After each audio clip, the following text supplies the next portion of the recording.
It's a quiet day in the office.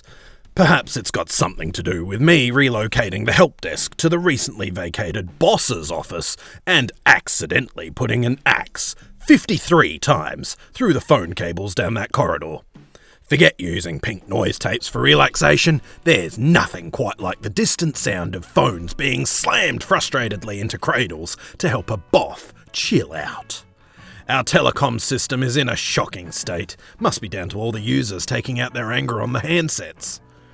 I make sure the door's closed and electrified appropriately, in case any of the braver users get the rash urge to come round in person, and settle down with my reading material.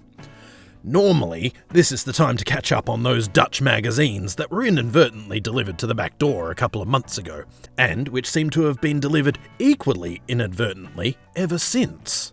You wouldn't believe that the same mistake could be made again and again, could you?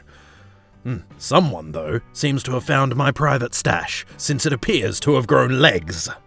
I suspect it's my PFY, as he's been walking around recently with a knowing smile on his face. He'll soon learn the perils of being nosy when I've figured out just what to do with the electric stapler, though. Anyway, in the meantime, I'm stuck with reading networking magazines.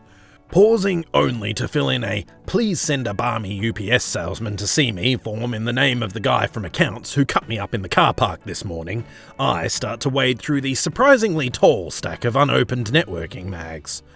One item catches my eye though: the Networking Professional of the Year award. I laugh inwardly. It'll probably be won by some sad anorak who spends his weekends up to his ears in UTP, spends his evenings retrieving lost files from users' PCs, and who earns crap wages and no gratitude. I read on, however.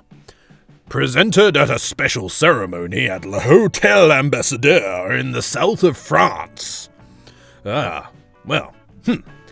let's not be too hasty. There is, naturally, a lot to be said for the unsung heroes of the networking world. At least, that's the line I'll use when I try to persuade the CEO to let me into the competition. Up in the CEO's office, the man himself stares at me glassy-eyed for about a minute. The words finally emerge in a croak. You want to put in for the Network Professional of the Year? That's right. Just think of the credit I'd bring to the company.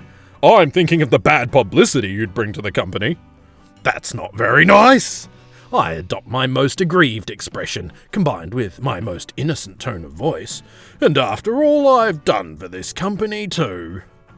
Don't you mean to this company? The CEO looks at me and starts reading the entry form. Helpful to her superiors. You've gone through 5 bosses in the last year. So I've had to cope with 5 different working methods. It's a much more demanding part to play. I think it demonstrates great flexibility. But you're responsible for all of them leaving! Coincidence. They all seem to remember another job offer somewhere else. Perhaps you ought to look at your working conditions and salaries, I suggest slyly. Perhaps I ought to consider whether I need as many support staff as I do. Ouch. That was a little below the belt. Oh well. Perhaps the Inland Revenue might find out about the secret account that was mysteriously set up on a computer outside the main system. The CEO reddens and suddenly seems to find his blotter fascinating. He recovers slightly and reads up on my form. And what about this? The CEO is almost shouting now. A good team player? Yes, naturally I'd expect my pimply-faced assistant to be included in the entry. As a good team player, I'd expect members of the team to be included. But he's a psychopath! So, are you going to hold that against him? It's not very supportive of you. I personally think the climate in the south of France will do wonders for his temperament, and the experience of going to such an event will do wonders for his social skills. There'll be a diplomatic incident! The CEO carries on reading. Nominations for the awards must be accompanied by 3 signed endorsements by the nominees' colleagues. He paused. There's no one here who would agree to sign such a statement. They all hate you. So I can enter the award if I can get the form signed? If you can find 3 of our employees who will sign it, you can enter. But I'm only saying that because I know nobody here will sign it. He exits, laughing silently to himself. A miracle, eh? Nothing's impossible in the world of networking, as I never tire of telling users whose hard disks have been miraculously wiped clean.